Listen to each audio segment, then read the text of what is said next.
de 1 a 5. Eu queria, nessa noite, falar com os irmãos sobre esperança. Nesse mundo tão sem esperança que nós estamos vivendo, eu acho que nós estamos precisando ouvir sobre esperança, porque ela precisa estar na nossa vida como crentes, como cristãos. E a esperança que se espera de nós, crentes em Cristo Jesus, é uma esperança audaciosa, não é? Uma esperança audaciosa, onde a gente não se deixe abalar pelas circunstâncias que estão ao nosso redor. Às vezes nós nos abatemos muito diante das circunstâncias ao nosso redor. E às vezes esquecemos que nós precisamos ter e viver sob a esperança. Quando nós temos uma esperança realmente audaciosa, segundo esse texto que lemos, essa esperança vai nos levar a vencer as tribulações e os obstáculos que nós encontramos na vida. E todos nós passamos por tribulações. Não há ninguém aqui que possa dizer, eu não tenho tribulação, né? Em algum momento você já teve, ou em algum momento você vai ter, porque o próprio Jesus disse que no mundo teríamos aflições. E aí o texto de Romanos 5, eu queria enfatizar os versículos de 3 a 5. Vou deixar de lado aqui o 1 e 2. E o de 3 a 5 diz assim: gloriemo-nos nas tribulações. Olha que coisa interessante. Gloriemo-nos nas tribulações. Por quê? Sabendo que a tribulação, ela produz alguma coisa. O que ela produz? Produz a perseverança. E a perseverança produz a experiência. E a experiência produz a esperança. E a esperança, para o crente, ela não desaponta, né? Olhando para esse texto de Paulo, então, aos Romanos, ele nos ensina que eu e você precisamos enfrentar as nossas tribulações, porque elas fazem parte da vida. Algumas pessoas acham que por você ser crente, um servo de Deus, uma serva de Deus, você não vai passar por dificuldade, você não vai passar por tribulação. Essa não é um ensinamento bíblico, verídico, baseado na palavra de Deus. E essa palavra tribulação, o sentido dela é o ato de prensar, ou imprensar, ou ainda pressão, não é? Todos nós estamos sujeitos a sermos prensados, imprensados, pressionados, né, pelas situações adversas que vêm sobre nós. E aí, eu queria lembrar daquilo que diz Romanos 12, 12, quando fala de tribulação. Romanos 12, 12 diz assim: sede pacientes na tribulação. E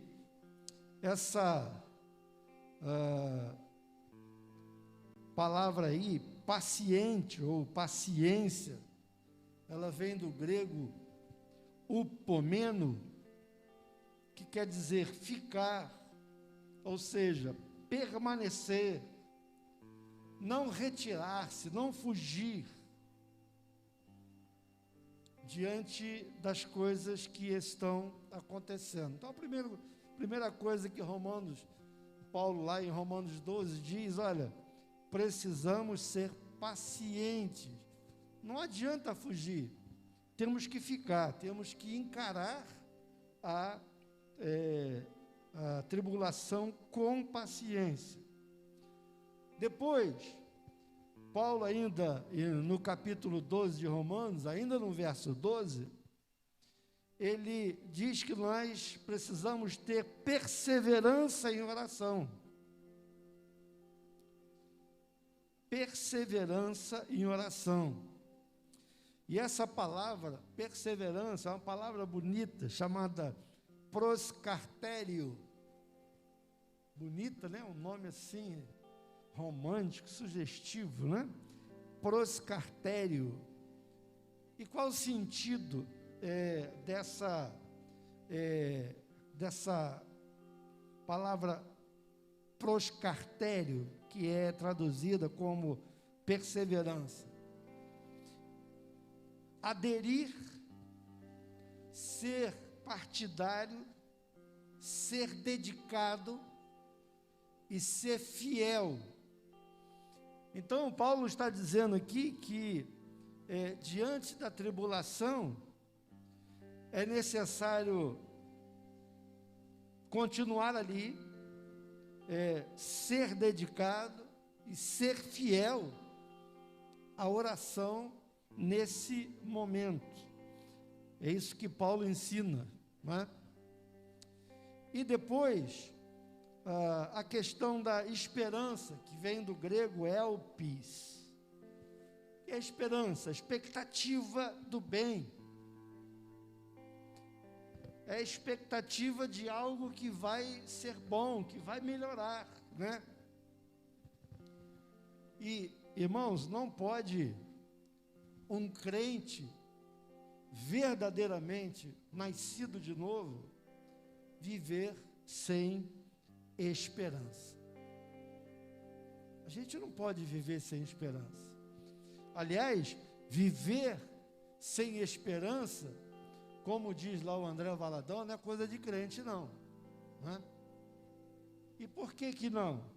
Porque olha o que diz Efésios 2:12.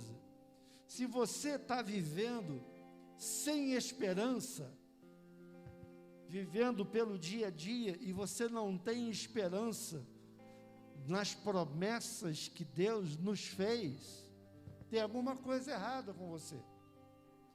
Efésios 2:12 diz assim, ó: estáveis naquele tempo sem Cristo, está falando dos ímpios, separados da comunidade de Israel e estranho aos pactos da promessa, não tendo esperança e sem Deus no mundo.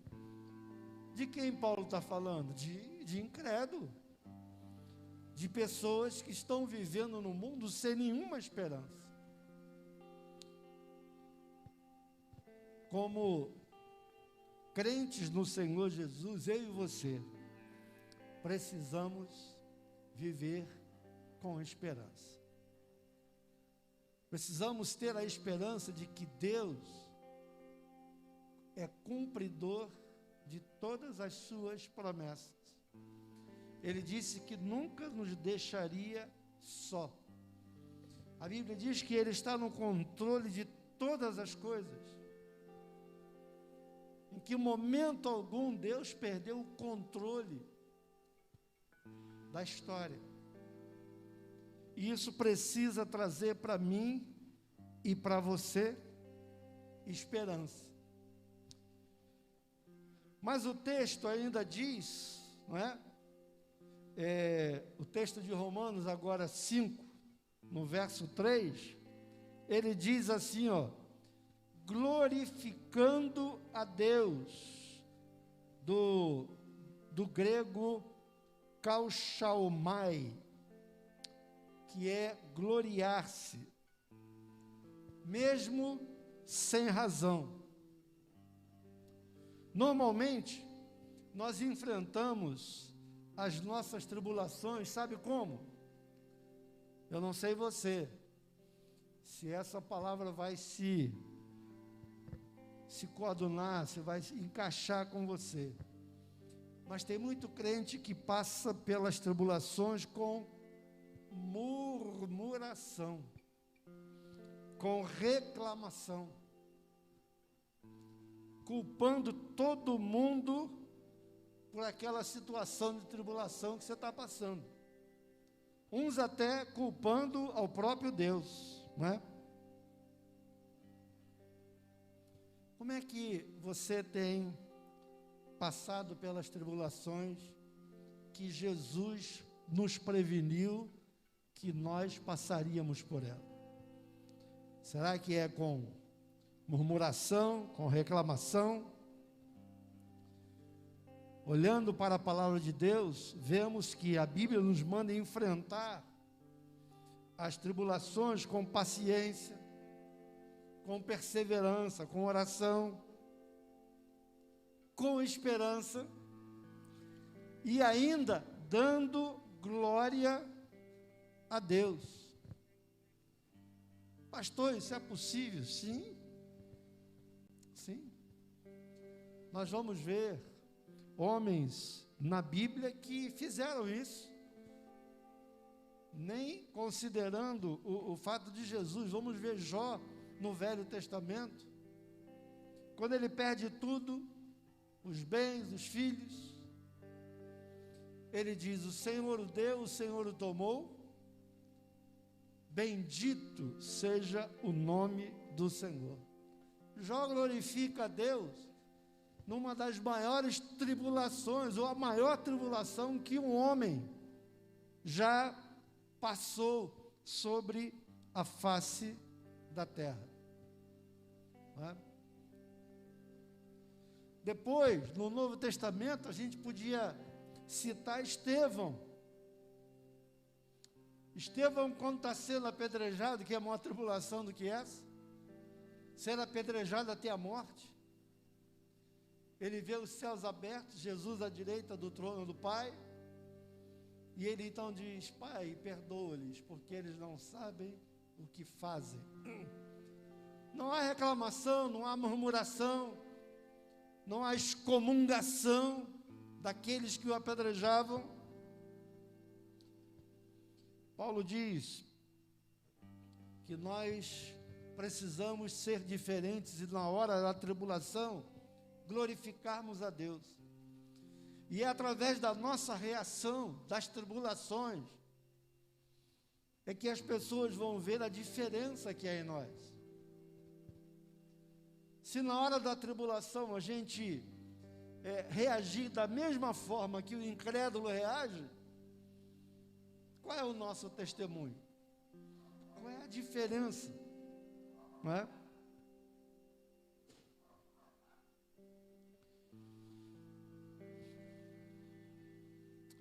A audácia, ou seja, ousadia, quando nós temos essa audácia, essa ousadia da esperança, essa esperança, essa confiança, com certeza vai nos levar a um futuro melhor. Romanos 8, 24 diz assim: porque na esperança fomos salvos. E aí eu queria perguntar uma coisa a você. Quem aqui já foi no céu? Ninguém, né?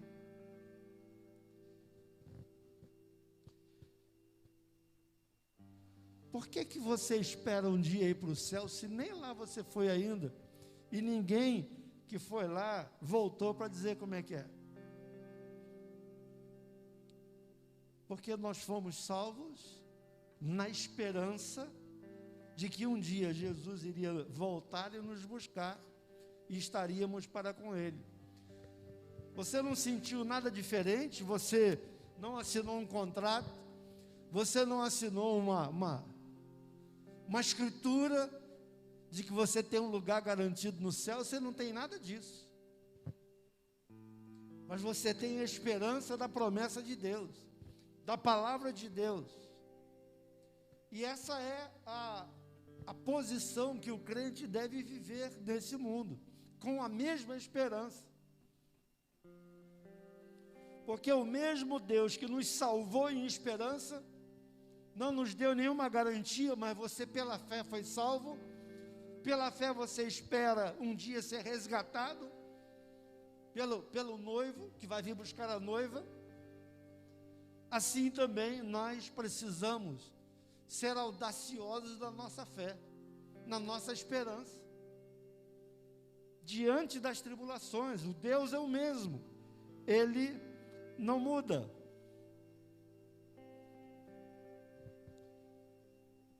Uma pergunta interessante que a gente poderia perguntar é: qual é o futuro de um crente fiel a Jesus? O que a Bíblia fala do futuro de um crente fiel a Jesus? A Bíblia diz que nós teremos salvação, amém? E a Bíblia diz que nós teríamos vitórias sobre as lutas. Jesus disse: eu venci o mundo, vós passareis por aflições, mas eu venci o mundo, e em Cristo nós somos vencedores. Quando a gente olha para Romanos ainda, Romanos capítulo 8, no versículo 28, olha que promessa tremenda que a palavra de Deus nos traz aqui. Ela diz assim: todas as coisas concorrem para o bem daqueles que amam e buscam a Deus. Olha que promessa interessante. Todas, não são algumas. E as tribulações também concorrem para o nosso bem. Para o nosso bem. Por mais estranho que isso seja, mas é verdade. Falando em Jó novamente, o que Jó diz no capítulo 42? Senhor, e olha que Jó tinha o testemunho do próprio Deus. Mas lá no capítulo 42, depois de tudo que ele fala, ele diz assim: Senhor, eu te conhecia só de ouvir, mas agora o quê? Agora, depois de tudo que eu passei, os meus olhos te veem. Deus transforma as nossas tribulações em conhecimento dEle, em comunhão com Ele, em conhecer quem Ele é. Quando passamos pelas lutas, aí nós podemos provar que a palavra de Deus é verdadeira, que diz que Ele é um Deus que atende o nosso clamor, as nossas orações.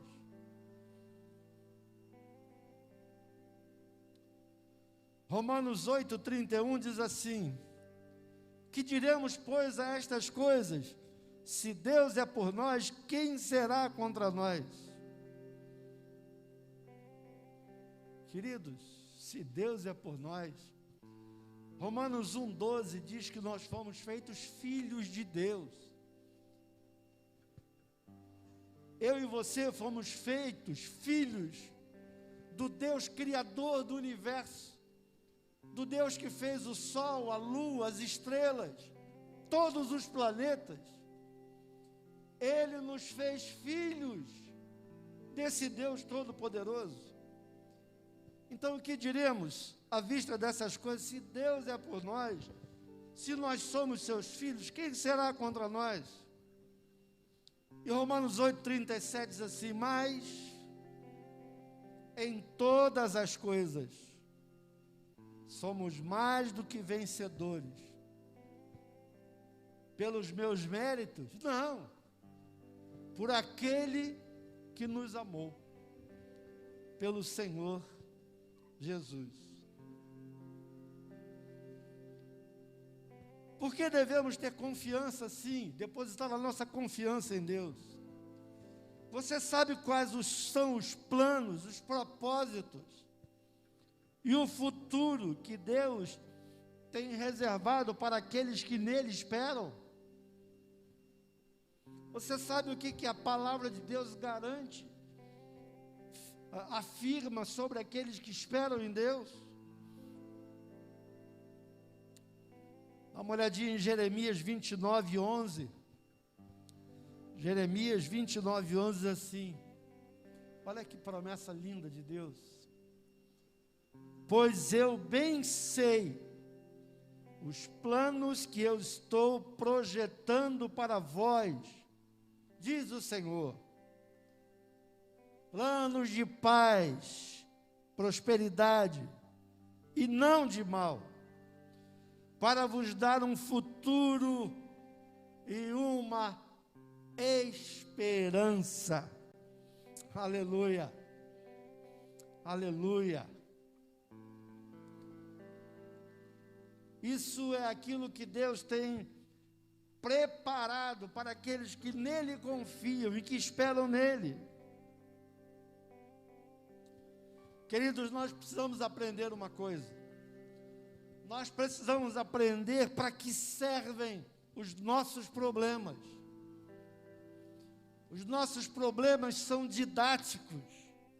Deus os permite como uma forma de aprendermos. Há um texto lá em Oséias, capítulo 2, 14, 15, que fala do vale de Acor, que diz que foi por porta de esperança. O que lembra o vale de Acor? Lembra aonde Deus julgou Acã?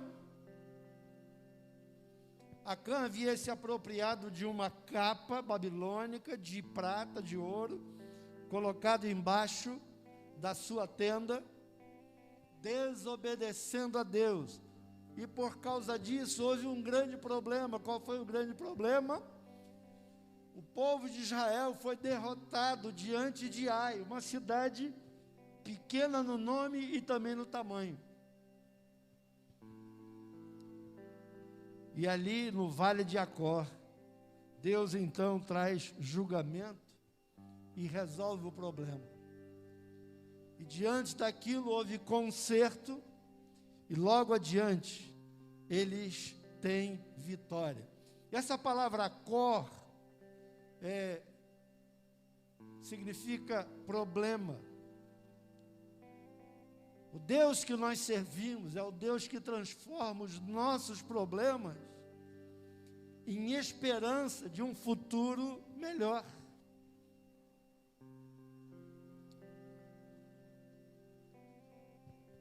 A Bíblia nos ensina, queridos, que os problemas estarão sempre diante de nós. Quem não os tem? Mas esses problemas, as lutas, as tribulações, precisam ser enfrentados com esperança, entendendo que Deus está no controle.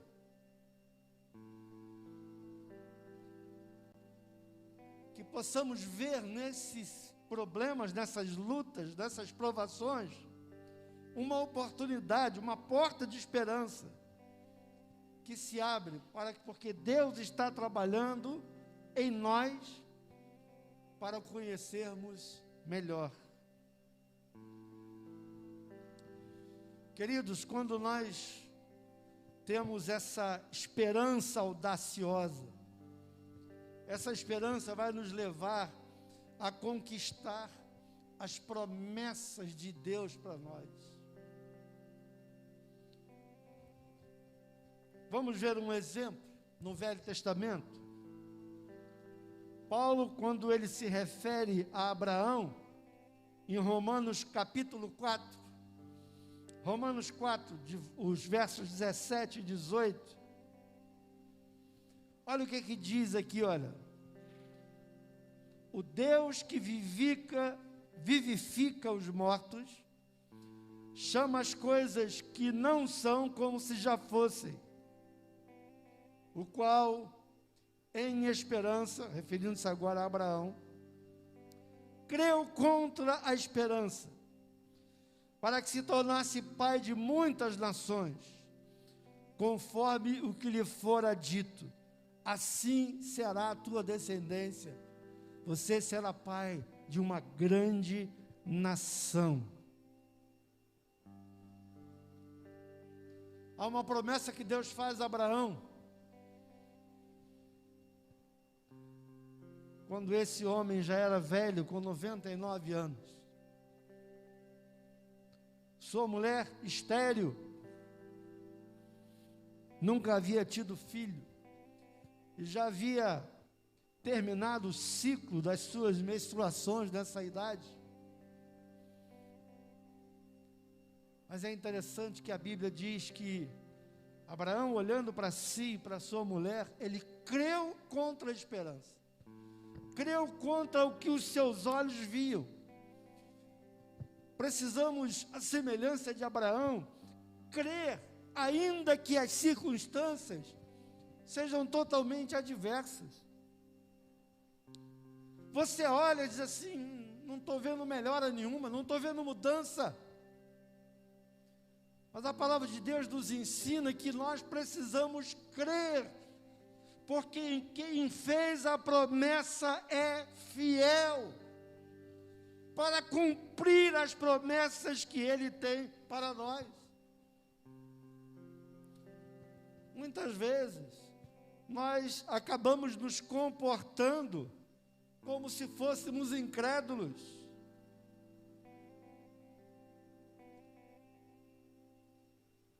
Ora, você é melhor do que uma árvore. Você foi feito diferentemente da árvore. Você foi feito à imagem e semelhança de Deus. Mas lá em Jó, capítulo 14, versículo 7, nos diz assim: porque a esperança para a árvore, pois mesmo cortada, ainda se renovará, e não cessarão os seus rebentos, os seus frutos. Você é muito mais importante do que uma árvore. Nós fomos feitos filhos de Deus, e nós precisamos viver segundo as promessas que Deus tem reservado para mim e para você. Há um outro exemplo tremendo de fé que eu queria destacar nessa noite. Deus disse para o profeta Ezequiel que havia esperança mesmo para um vale de ossos secos. Aleluia. Ezequiel 37:11.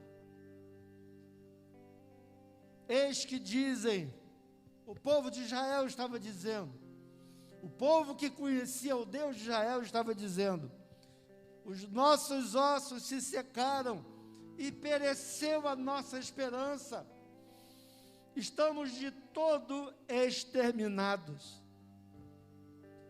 Aí o Senhor manda o profeta dizer o seguinte: profetiza, assim diz o Senhor, eis que abrirei a vossa sepultura e vos farei sair dela, ó povo meu. Nós conhecemos bem esse texto de Ezequiel 37, o vale de ossos secos. Poderão esses ossos reviverem?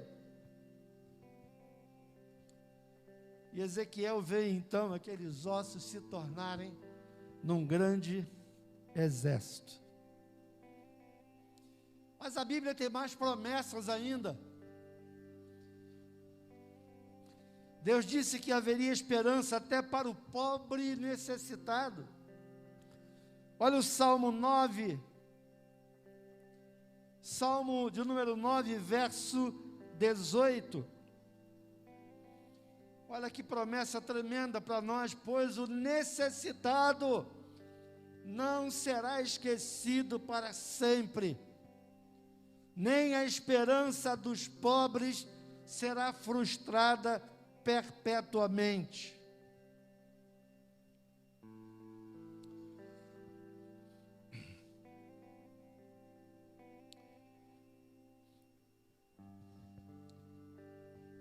A esperança até para os que choram. Quantas lágrimas você tem derramado? Você tem passado noites onde o seu travesseiro molha com as suas lágrimas? Você tem chorado diante de situações pelas quais você tem clamado ao Senhor e ainda não viu a resposta? Queria que você visse agora Jeremias 31. Jeremias 31, versos 16 e 17. Aleluia. Tome essa palavra para você nessa noite. Assim diz o Senhor: reprime a tua voz de choro e as lágrimas de teus olhos, porque há recompensa para as tuas obras, diz o Senhor. Aleluia. Pois os teus filhos voltarão da terra do inimigo. Aleluia. A esperança para aqueles que choram, achando que não tem mais jeito. O Senhor diz que sim. A esperança para o teu futuro, diz o Senhor, que os teus filhos voltarão para os seus territórios.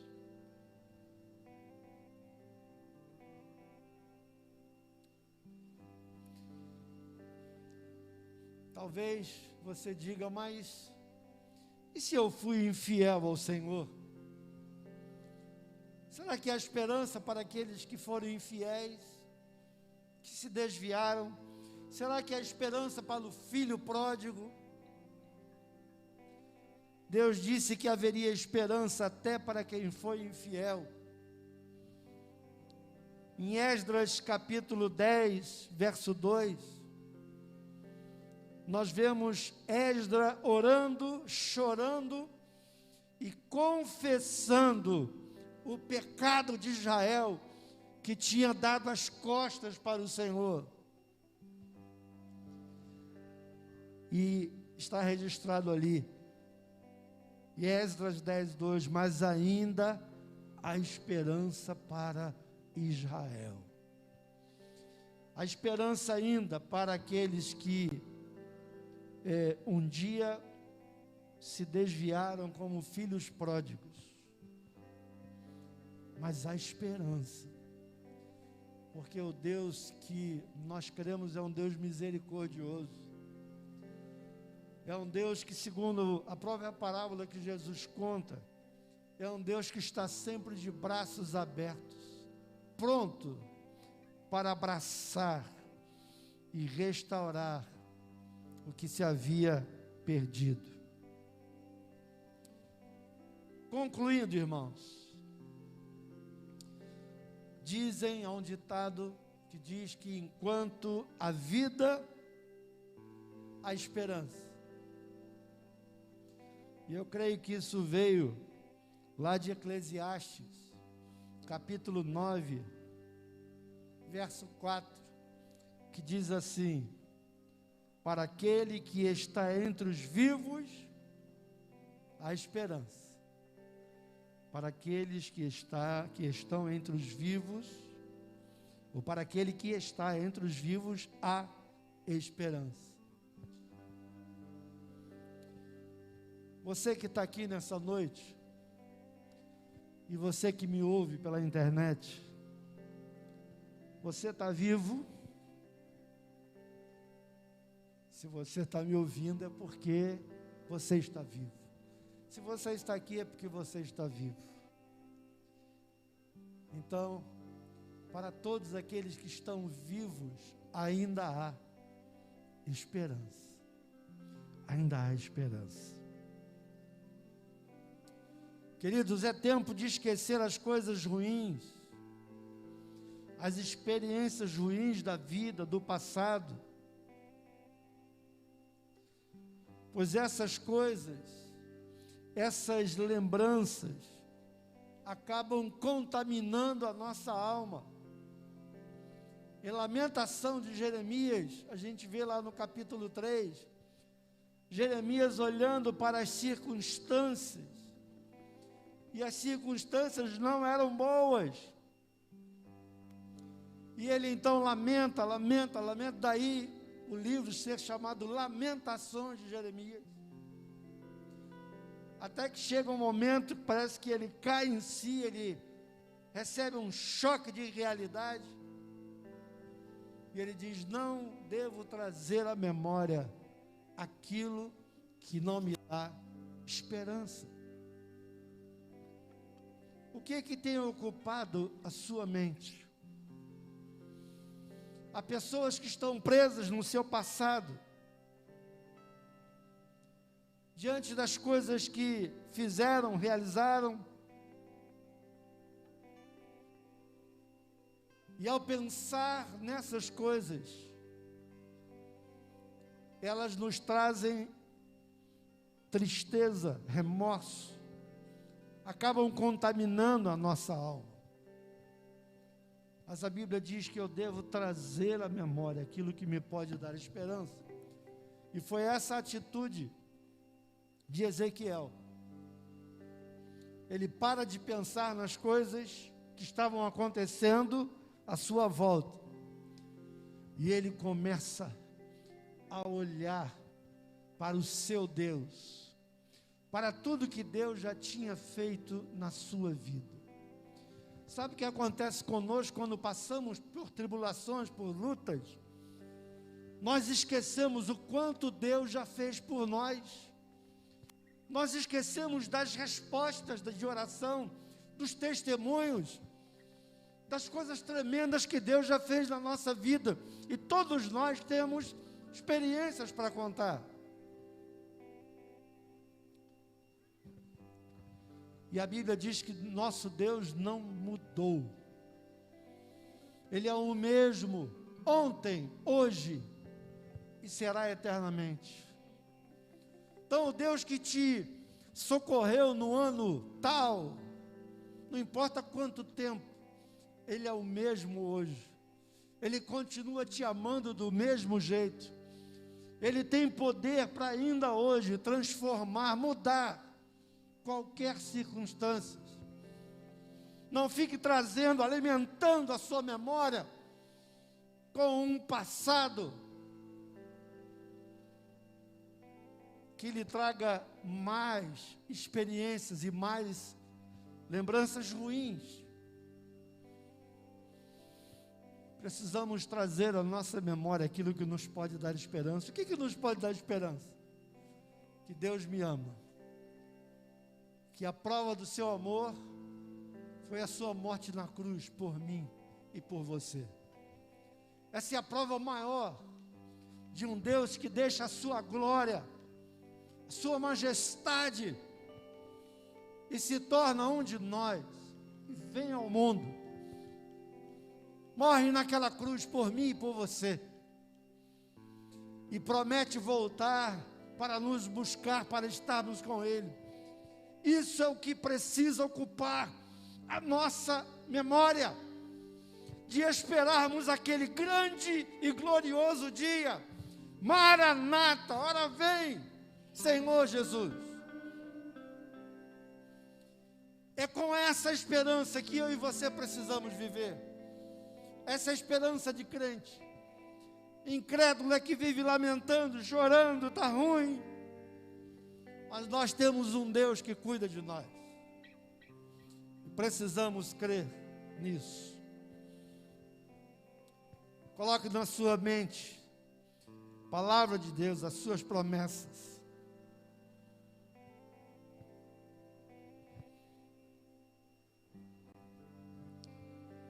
Lamentações 3, 18 a 21 foi o texto que eu disse aí, né? Quero trazer à memória o que me pode dar esperança. Queridos, a esperança só existe para aqueles que confiam no Senhor. Salmo 39, versículos 6 e 7, diz assim: com efeito, passa o homem como uma sombra, em vão se inquieta, amontoa tesouros, e não sabe quem os levará. E eu, Senhor, o que espero? Tu és a minha esperança. Aleluia. Você está vivendo sem esperança? Viva com esperança. Zacarias 9:12, há uma promessa tremenda de Deus para o povo de Israel. Hoje vos anuncio que tudo vos deixa eu tentar ler isso aqui. Restituirei, agora foi, em dobro. Zacarias 9:12. Queridos, eu terminando, eu quero dizer uma coisa para você. A sua vida a partir de hoje pode mudar. Você que está aqui, você que nos assiste aqui pela internet. Ela poderá não ser mais a mesma, desde que você lembre de trazer à memória aquilo que te pode dar esperança. Quando mudarmos o foco do nosso pensamento, as coisas também vão começar a mudar. Sabe por quê? Porque nós mudamos o foco. A nossa mente mudou, nossa alma mudou, nossos pensamentos mudaram. Você mudou. Nós precisamos sair daqui decididos. Senhor, nada nem ninguém, nenhuma circunstância que vierem sobre mim vão abalar a minha fé e a minha esperança no Senhor. Viva com esperança. Viva com uma esperança ousada. Eu e você fomos feitos filhos de Deus. E não há nenhum mérito em nós para isso, não. Não somos melhores do que ninguém. Foi Deus que fez isso em nós. Foi Ele, obra dEle. Pela graça fomos salvos. Isso não veio de nós. Foi dom de Deus. Se aproprie disso. A esperança para aqueles que esperam no Senhor. Curva sua cabeça, vamos orar. Pai querido, Pai amado, ó Senhor, louvado seja o Teu nome. Nós te agradecemos pela Tua palavra ministrada ao nosso coração nessa noite. Senhor, talvez muitos de nós aqui presentes e outros que nos assistem agora ao vivo ou vão nos assistir depois pela internet, estejam vivendo momentos difíceis. Senhor, enche-nos de esperança. Faz-nos lembrar as Tuas promessas.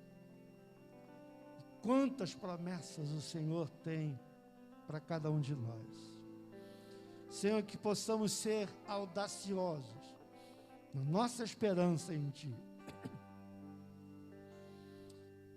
Nós oramos assim, Pai, e pela fé já queremos te agradecer, em nome de Jesus. Amém. Amém.